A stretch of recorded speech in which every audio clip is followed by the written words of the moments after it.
Good evening and welcome. Thank you for joining us for this July edition of our social media marketing webinar series with Jennifer Cario, 10 Ways Marketers Can Win at Pokemon Go. Is Pokemon Go really a huge opportunity for marketers? This incredibly successful augmented reality game may just bring the world some of the best location-based marketing tie-in potential that we've seen in ages, and every marketer really ought to be thinking about how to leverage this next step in the evolution of AR gaming. So Jen has put the thinking cap on and done some research and talked to some people, and she's got 10 creative ways for you to make the most out of the Pokemon phenomenon. In fact, I imagine we're going to go beyond just 10 fun ways, but talk about the general phenomenon on its own.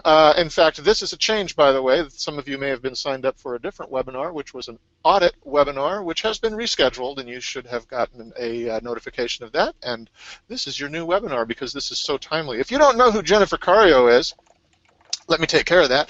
She is the president of SugarSpun Marketing, a highly respected international speaker and trainer at industry conferences and by invitation from corporations around the world. She has served as the adjunct professor for Rutgers University's online social media mini MBA program, that's a mouthful, and she's the author of 3 books, including Pinterest Marketing, An Hour a Day. Without further ado, grab a cup of coffee, a cup of chai, a glass of wine. If it's the evening for you, you can sit back, take some notes, and Jen's going to lay the Pokemon wisdom down. Hi, Jen. Hey, Chip. Okay, so unless you've been living under a rock for the last 2 weeks, or at least the last week, you've probably at least heard of Pokemon Go if you're not already out there playing it. Chip, I'm willing to bet you're probably out there playing it with your son. I'm watching him play it. You're watching him play it. That's Oh. way too much exercise for me. Sorry. Okay, fair enough, fair enough. So what we wanted to do is we just wanted to be kind of timely on this because I know this is one of those things that, clearly the earlier you can get on, the better. And the great thing is even this early in the game, we have so many fantastic examples out there of how people are really being creative and leveraging it. So part of what I want to do is if you're not really familiar with the game or if you've heard the hype but you don't really understand sort of how it fits with marketing, I want to take the time to sort of explain, okay, what is this phenomenon? How does it work?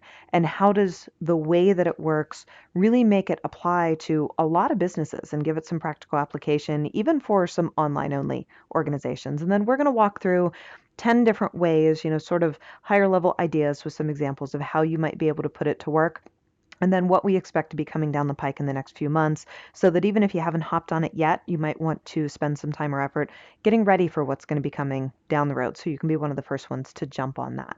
So, with that said, let's go ahead and get rolling with our slide deck. And let's start off with a quick pop quiz, which is what has more traffic than Twitter and more time on app than Facebook and Instagram combined? Clearly, we're talking about a Pokemon Go webinar, so it's pretty easy to know what the answer to that is. But yes, as astonishing and as amazing as it sounds, in a matter of 2 short weeks, that's exactly what we've seen happen. Um, I think I've got some stats here a little bit later of what the exact timelines were in terms of beating, Tinder and Twitter, but it's really that big of a phenomenon that what some companies have literally spent almost a decade building now, they came in and just crushed out of the water in a matter of days. This is not a small deal. I mean, it's everywhere. The stories that are pouring out all over the place are incredible. Within a week of its beta launch, Pokemon Go had attracted more than 21 million players in the USA alone, and that's really an astonishing number. Just to do it that quick. And we see, memes and news stories, and the joke of one of the people that works in the office with me, she's got to leave a little bit early to come to the office so she can detour around to hit a couple Pokestops on her way here. So changing the way people go places and what they do. It's also sort of, kind of, just a little bit been in the news lately. Any news site, any social channel, heck, if you're driving around any public park, anyone with kids is pretty much totally and completely obsessed with Pokemon Go. It's absolutely everywhere. It's also making some serious money and driving some serious downloads. There's a site online, and I apologize, I didn't pull what the URL was to tell you, but there's a site online that, based on the stats and figures, tracks real-time downloads of different apps within the Apple Store and within the Google Play Store. And as you load the site, it does a live ticker, over time. So in the 2 minutes since when I opened the page and took screenshots, Pokemon Go had over 8,000 downloads. What's even more impressive is in-app purchases totaled almost $22,000 in 2 minutes. Now, to give you a little perspective, you run that for about 3 hours, and you're looking at about $2.5–3 million worth of in-app purchases for one program. Pokemon Go is officially the biggest US mobile game ever. If you remember the whole Candy Crush phenomenon that happened several years ago, well, that took a year or so to build up to, as it spread and as people got on board with it, or even draw something, not too long before that. Pokemon Go managed to pull that off in about 8 days to, get to, again, 22 million people all playing at the same time. Really, really impressive numbers. So let's put it in some social media perspective. Okay, keep in mind Pokemon Go has launched in, I think, 30 or 31 countries at this point, more than 200 more countries to launch in, including today's launch in Japan, which is the home of Pokemon. So if you are a player, expect to see those servers crashing on a regular basis today. But less than 48 hours after it became available in the app stores, it was installed on more phones than Tinder. Less than a week, it had more daily active users than Twitter. In 10 days, it reached higher average daily usage time than Facebook. And in less than 2 weeks, it's become the most played app that has ever existed. So, again, those numbers tell us it's huge. Will it stay that big? Will it get bigger? Time's going to tell. My guess is we're going to continue to see growth for another month or so as they come online in more countries. But of course, in the US, there's a reasonable chance that we may have about a month of fever pitch, and then it's going to be back to school and back to work and back to college, and we're going to see things kind of level out just a little bit. It was probably really smart to launch it in the summer. Okay, so we know it's a big deal. So the question becomes, how does that impact you? What are you supposed to do with it? How does the game even work? What does all this look like? So there's four critical things as a business owner or as a marketer that you need to understand about the game. So I want to kind of walk you through those. The general concept is that Pokemon Go is an augmented reality game. Now, there have been other ones, including a game called Ingress that some of you techies or sci-fi geeks might be familiar with that launched a few years ago, actually by the same company that did Pokemon Go. But the idea is that using your mobile device, that gameplay takes place in the real world. So it's overlaid on basically Google Maps and the business listings and the location listings that exist from there. And the idea is that as you're out in the real world, traveling around your city, traveling through a park, going wherever, that little messages pop up that there's a wild Pokemon nearby that you can attempt to catch it. And you can see in the picture on the left that you can use the rear-facing camera on your phone to basically play this game in the real world. So it looks like the Squirtle or, the Charmander or the Pikachu or whoever is actually in the grocery store with you, or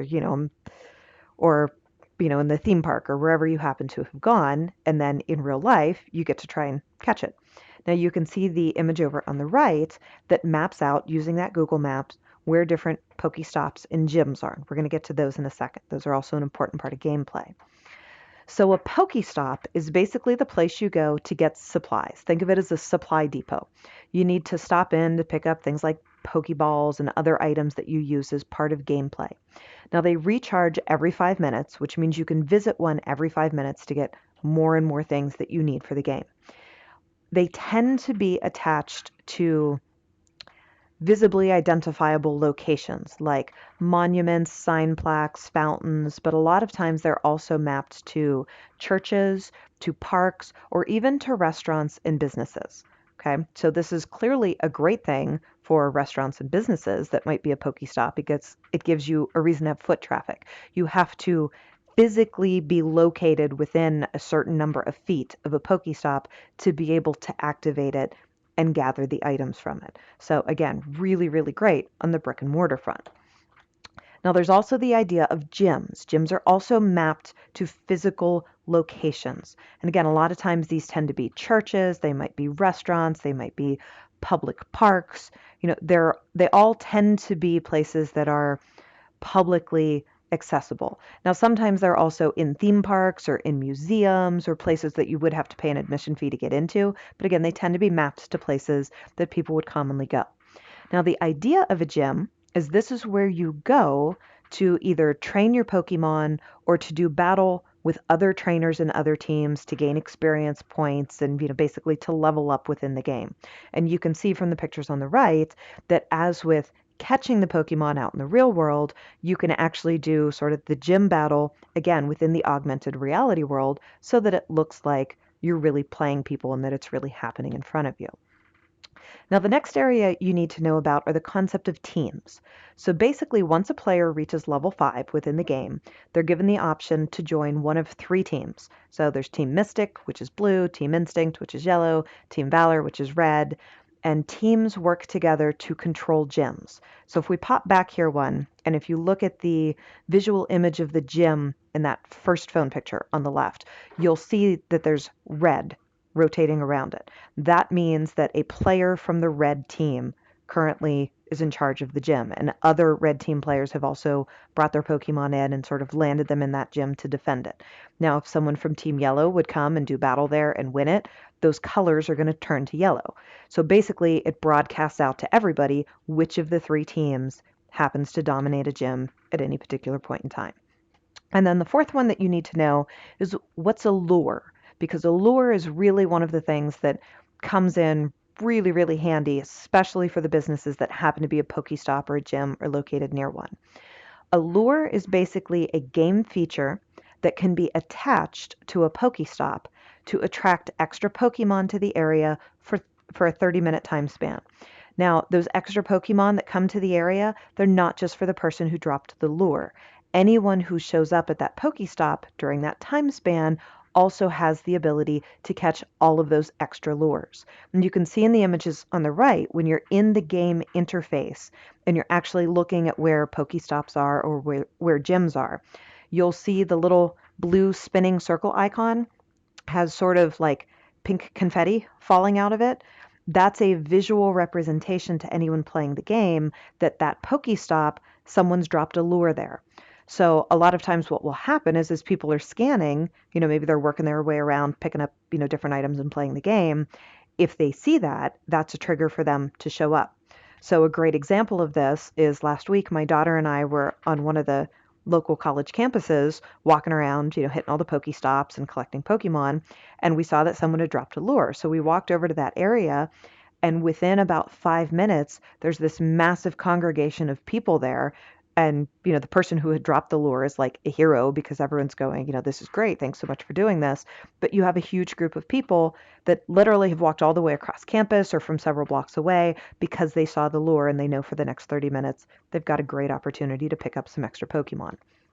Okay, so that's the basics. That's kind of the 4 key things that you need to know to be able to think about how this might work on the marketing front. So the question is, what's next? Now, if you are a business or an organization with a physical location, the thing you want to do is download the game and check out the area to see what might be mapped nearby. What you're looking for is proximity. Mostly you want to know if you're near a Pokestop or near a gym, because these are the 2 biggest things that are going to draw foot traffic and give you sort of a tangible reason to get people to come to your location as part of the marketing and part of the gameplay. Now, there is a new option that has been added by the game makers, and I've turned it into a nice and neat tiny URL for you because it's a big long one. But there is a place you can go now to request a Pokestop or gym. So if you're not one and you want to put that request in, what order those will be handled, when that will happen, who knows? This may be something that takes quite a while to put into place. But as with everything else, the sooner you get in and make that request, the sooner you probably have a chance of actually having something happen from it. So if you've checked and you're not a Pokestop or gym, especially if there's not any super, super close to you, it's a great idea to go fill out this form just to see what might come down the pike down the road. Now, let's consider some broader level approaches. So I want to kind of walk you through 10 high level ideas, and some of them I'll give you a range of examples, some just 1 or 2, of what you might want to consider in terms of leveraging the popularity or the proximity for your business. So the first one is the super easy one. It's basically the idea of dropping a lure. Okay, so we talked about that idea that you can drop a lure, and for a half an hour, there will be more Pokemon in the area, right? So that has a physical, tangible reason to do it. Now, sometimes companies will just drop them randomly, knowing that, foot traffic will drive people in. If you're near a college campus, if you're located, in a really high walking area, let's say you're downtown Santa Cruz, or, you're near Central Park in New York City, something like that, doing it randomly probably works really well. For most places, I highly recommend that you plan a time and event and you promote it. Now, you can buy the lures using in-game purchases. If you buy a single lure, it costs you $1 for a half an hour. If you buy sort of the in-game money in bulk, if you spend $100 or so and buy it in bulk, and then you're buying your lures in bulk, it's a little closer to 50 cents per lure. So I think it's like $1.18 per hour to drop lures at your site. Now, if you're a bar, if you're a tangible location that you want to draw foot traffic to, clearly there's not a lot of other things that you can do for $1 an hour that's going to have that potential of an impact. So a lot of times it comes down to how can you tie it into something else, or how can you just make people aware of it. So for example, the Carnegie Museum of Art in downtown Pittsburgh, they hosted an event. Actually, no, they're hosting an event 2 days from now, that's going to run a couple hours because there's two gyms and I think 9 Pokestops in the museum. So they're going to drop lures all night. They're going to have DJs on site. They're going to have food vendors, and they're going to have a cocktail bar and stuff. And it's an adult, 18 plus, 21 plus. It's an adult event to come in. But you can see they've got almost 2,000 people on Facebook marked is interested just to go in and hunt around, looking. They're charging a fee for it. It's a time when the museum wouldn't be open anyways. So it's an amazing opportunity, to get people in, get people exposure, and to have a lot of social images going out as people are taking pictures of what they find, or, posting about what a good time they had. But even little things. A friend of mine is an assistant manager at a Tanger outlet. And so, about a week and a half ago, just a couple days after it launched, I reached out and it's like, okay, you need to take a look at this and see what's going on because there's a lot of potential. Most of the Tanger outlets being outside walking malls, they're big enough that there's multiple locations. So, like our one here in Pittsburgh, it has a gym and it has 4 or 5 Pokestops. So she sent back a little while later and said they'd actually just heard from the one in Phoenix, and this is what they were doing. They put out a notice and said, here's what time we're going to drop a lure module, here's where it's going to be. And the first 20 people to snap a picture of the Pokemon that they find in that area and bring it to Shopper Services, they're going to give a $10 gift card. Again, something little like that that draws people in. We also talked about the idea of setting up a kids event where parents can come in and there can be, supervised check-in in a physical area that might be roped off where there's going to be lures. You could check in and, have your kids there and you can go shop for a little bit. Your kids can, use your phone or their device or whatever and have fun. There's a lot of different ways that you can really take advantage of this idea of dropping lure to bring traffic in.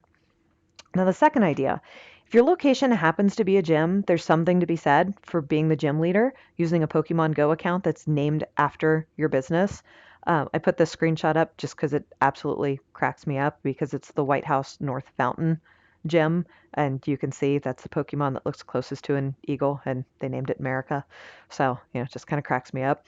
But also seeing different groups that are getting into it. So, someone posted from this little cafe the picture that went up on the left that went up first, yeah, we're a gym, all the teams are welcome.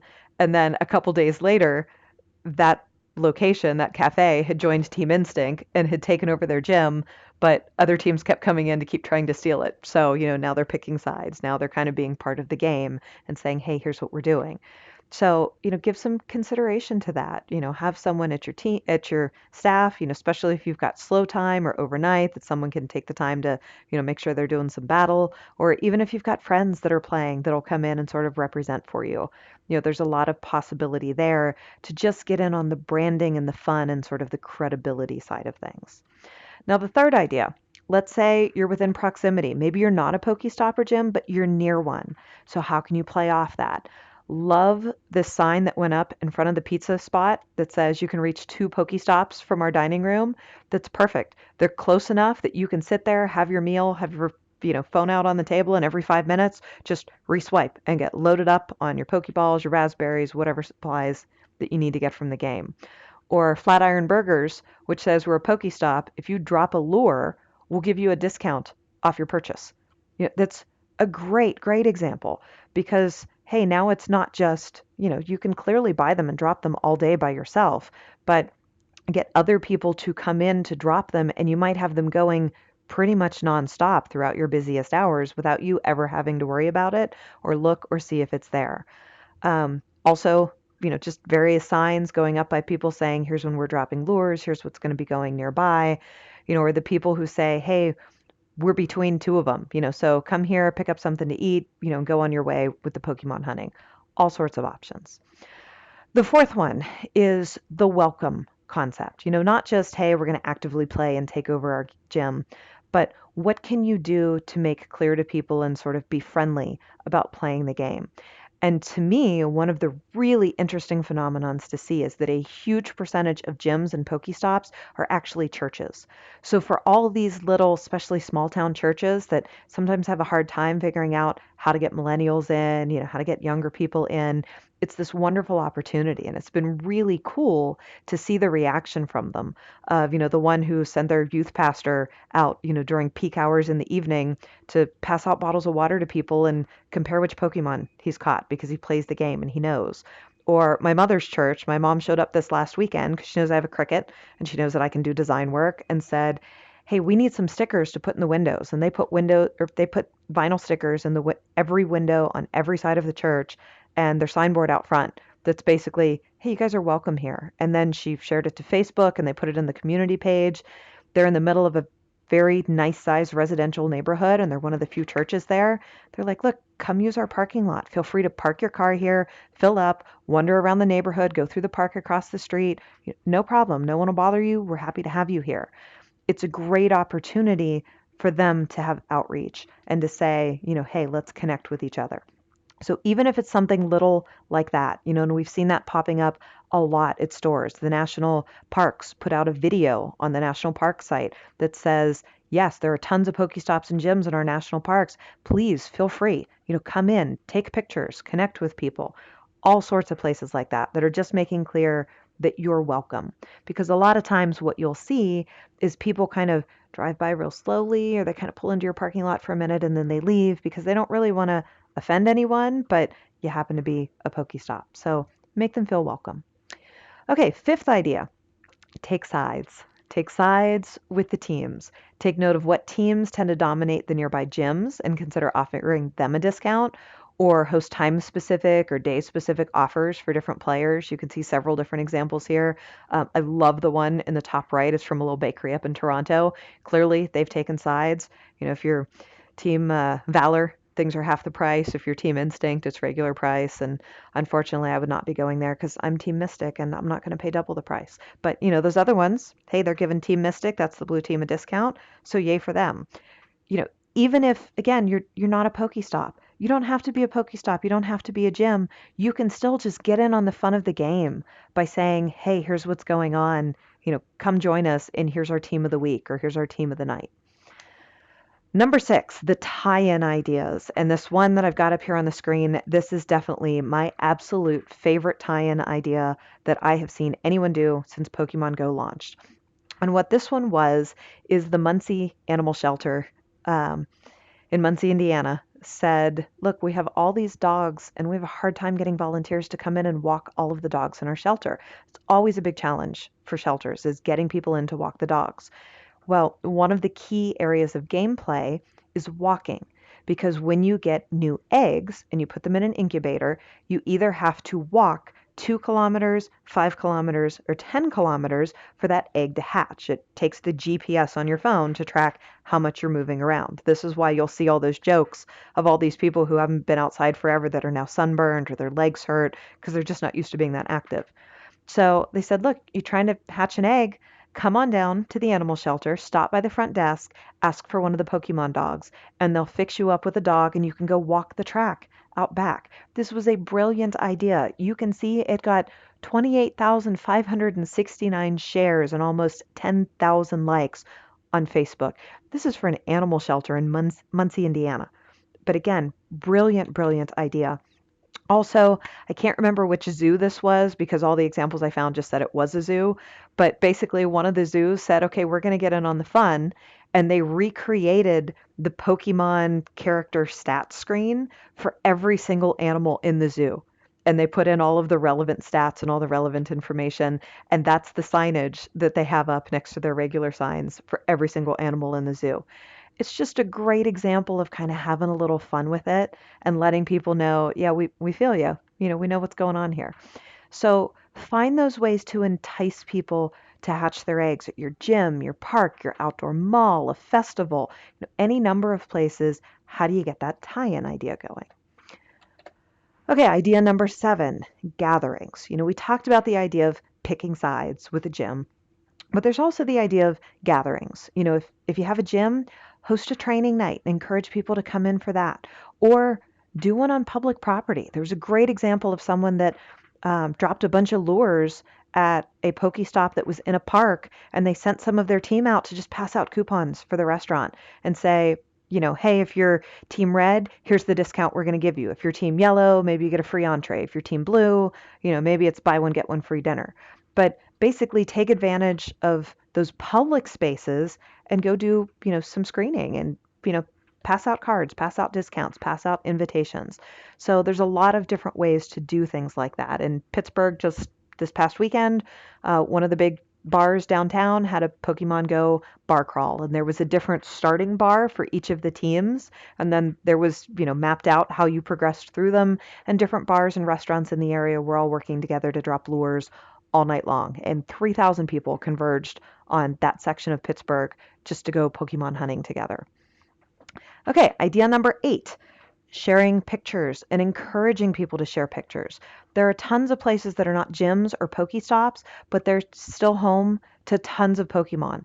In fact, I was talking with Ariel, our graphic designer, this week about how water-based Pokemon you tend to need to find near a body of water. But for some reason, they show up pretty often in Walmart parking lots. I don't know why, it doesn't make a lot of sense to me, but every time I've been to Walmart, there have been multiple Pokemon in the parking lot and multiple that are actually in the store. Now, my local Walmarts, they're not gyms, they're not Pokestops, but you can see examples online of here's Woolsworth and here's Target, in different places where people are just posting saying, here's what I found and here's where it is. Or the store themselves is keeping an eye out. Anytime something pops up, snapping a picture, especially if it's a rare Pokemon, and putting it up on their Facebook and Twitter feed saying, hey, here's what's going on. Bankhead Theater Company, they're hosting an Instagram contest right now saying take a screenshot of the Pokemon that you found in the Bankhead Theater, put it up on Instagram. Here's the hashtag we want you to use. And then they're giving away gift cards. So Instagram has all sorts of examples of people checking in at all times of the day saying, here's what I found, here's where it was, and having the hashtag associated with it. So now they've also got additional images from fans that they can share out on their various social channels. So again, even if you're not one of the sort of hot spots, there's still a decent chance that you might have them around you. Now, if your business is like mine and you happen to be located in the middle of nowhere, you're completely out of luck because in 2 weeks, I think we have found 2 Pokemon anywhere on the farm, and it's a 22-acre farm. It's pretty decently sized. But if you tend to be, even in a small town, if you're in a populated area, there's a pretty good chance stuff is going to show up. And the servers do tend to favor certain areas. One of the people that works here, every time I would stop by her house, there would be Pokemon in her backyard. Again, none in mine, but if I go to her backyard, they're pretty much always there. Okay, idea number 9. Oh, and I apologize that my animations didn't show up properly. Unfortunately, that top pizza is a super cute example of pepperoni on the top and then black olives laid across the center to look like the Pokemon ball. So it's a Pokemon pizza. And then that second image is actually 3 different shots that are yellow, blue, and red that a local bar did to do Pokemon themed, images or Pokemon themed shot glasses. And then the last one is, sure enough, I went searching for this just randomly because I was like, someone's got to have something coming up. And yep, coming up at the end of the month in Tulsa is going to be the first Pokemon Go related 5K. Again, you map a 5K through an area that has Pokestops and you let some people run for time, but because it records where you caught the Pokemon, the time and date, so you can actually say, look, if you catch a Pokemon tonight, whoever catches the highest value Pokemon gets a special price, or whoever catches the most Pokemon, because you can go through the app and it has all of that details with it. So you can do some type of themed offer. Maybe you want to sell that Pokemon themed pizza at full price, but instead of doing a $5 discount, sell it at full price and give people a $5 Google Play or iTunes card so they can buy in-game purchases. Again, maybe you want to do, the Pokemon themed shots and have a night where, on Team Mystic night, maybe that color is half price. Or Team Instinct night, that color's half price. And with the Pokemon Go 5K, they don't have anything layered on it like I would have. It's more they're going and running the 5K and then they're going to have a party afterwards for people to go hunting. But to me, that's a perfect example of a time when you could say, hey, we're going to take your time, but for every Pokemon you catch, we'll take time off of your actual running time. And to come up with a really creative tie-in way to just make it even more fun. And then number 10, so content. Let's say you don't have a physical business. Let's say you're an online site, you're a content site, you're a blogger. Consider the potential Pokemon Go content tie-ins. Like, hey, maybe doing a Pokemon Go themed webinar, something like that can work really well for a business. Now, I have to put the caveat in here that it's clearly up to you on how you feel about, fair usage versus copyright infringement versus trademark infringement. Clearly, you got to be careful there, and you have to make your own decisions about what you want to do. I know personally, we have a test blog that we use that has, crafts and recipes and lifestyle and stuff. And when we put lifestyle posts up about Pokemon Go, as much as I want to put up, crafting content or other things, for me, that's a trademark issue. I'm not going to put that up and sell it. But again, I know some people and fair usage and how they feel about it, that all comes down to your own personal decisions. But some cute examples are things like the person who made vintage styled propaganda posters for Pokemon. I think these are absolutely adorable and put them up on DeviantArt. Great way to gather some interest and insight and, comes into that idea of fan art.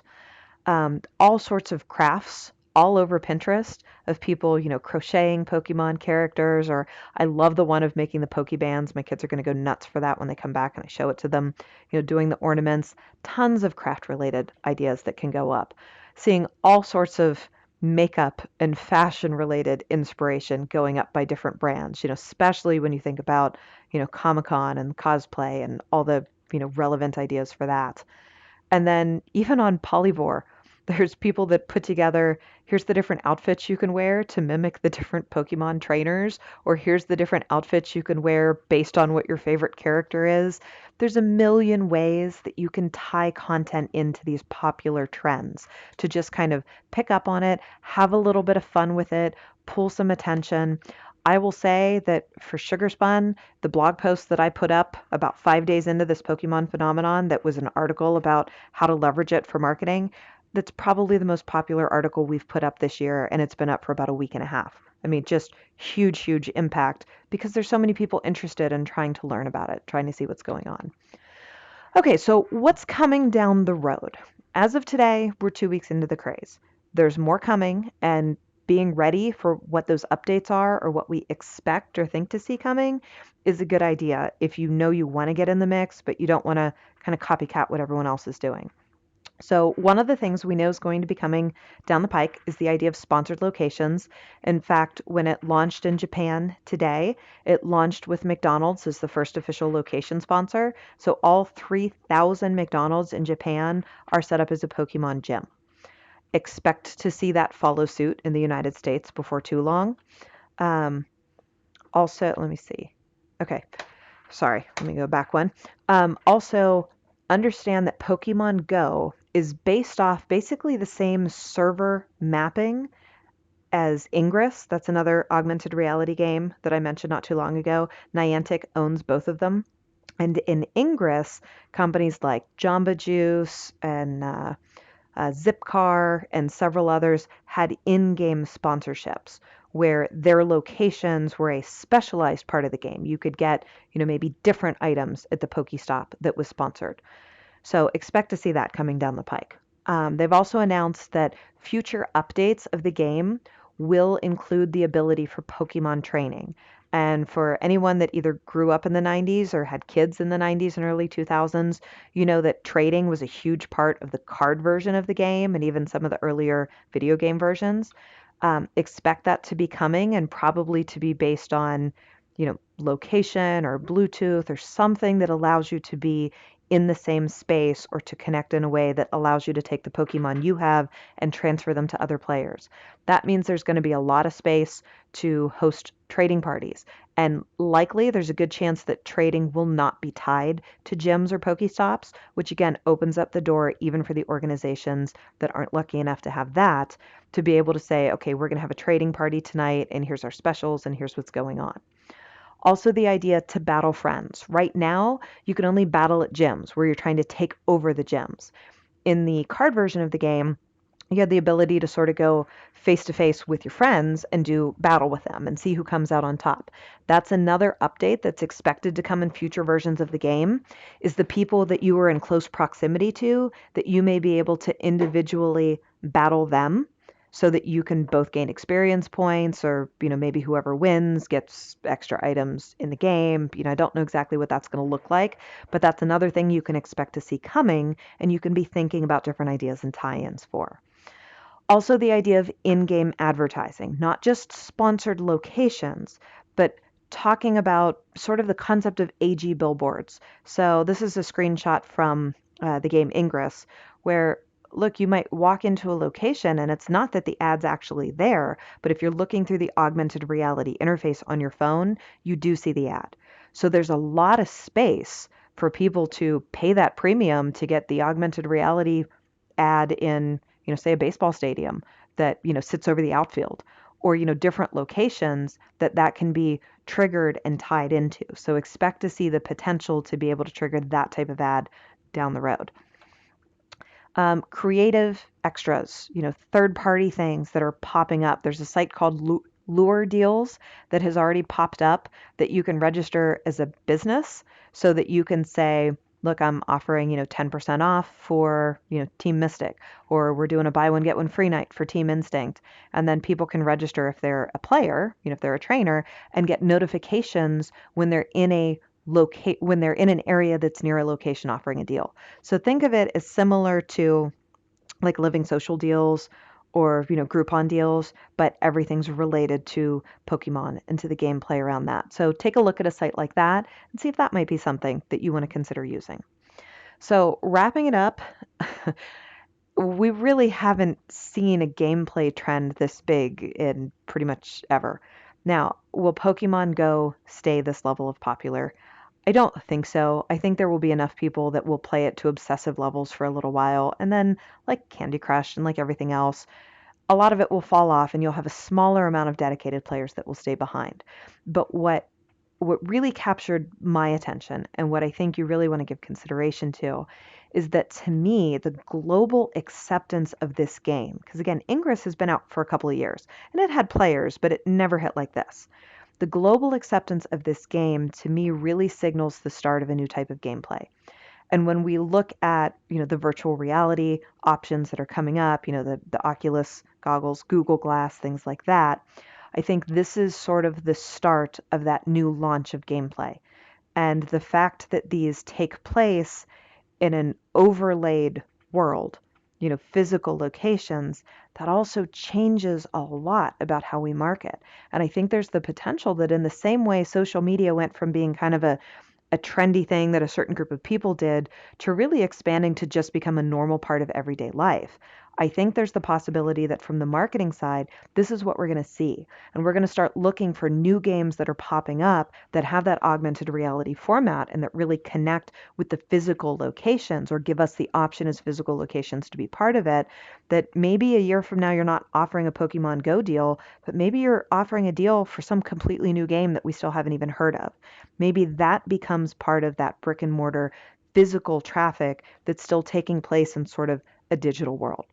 And that's the thing that I really kind of wanted to set the stage for with this is your chance to kind of practice and test it out to be ready for what really is highly likely to be coming down the pike in the next year or two. So Chip, that's all I've got. We should still have plenty of time left for Q&A.